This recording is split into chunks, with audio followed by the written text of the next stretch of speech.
কি খুব দ্রুত রোগা হতে চাইছেন? তাহলে আজকের রেসিপিটা আপনার জন্য।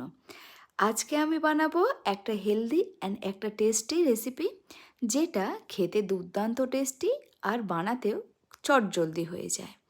আর যারা ডায়েট করছেন তাদের জন্য তো একদম পারফেক্ট একটা রেসিপি। চলুন তাহলে রেসিপিটা আপনাদের সাথে শেয়ার করি। প্রথমে আমার লাগবে ব্রোকলি, গাজর আর লাগবে সুইট কর্ন।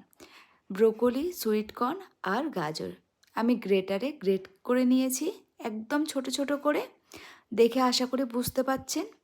আর লাগবে আমার ওটস, যেটা মেন ইনগ্রিডিয়েন্টস, খুব ইম্পর্টেন্ট এই রান্নাটার জন্য।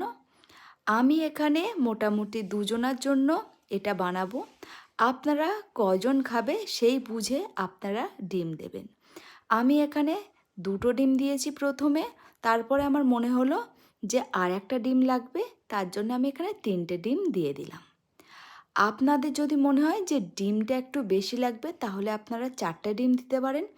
আপনারা যখন ব্যাটারটা বানাবেন তখন আপনারা আশা করি বুঝতে পারবেন যে আপনাদের কটা ডিমের প্রয়োজন।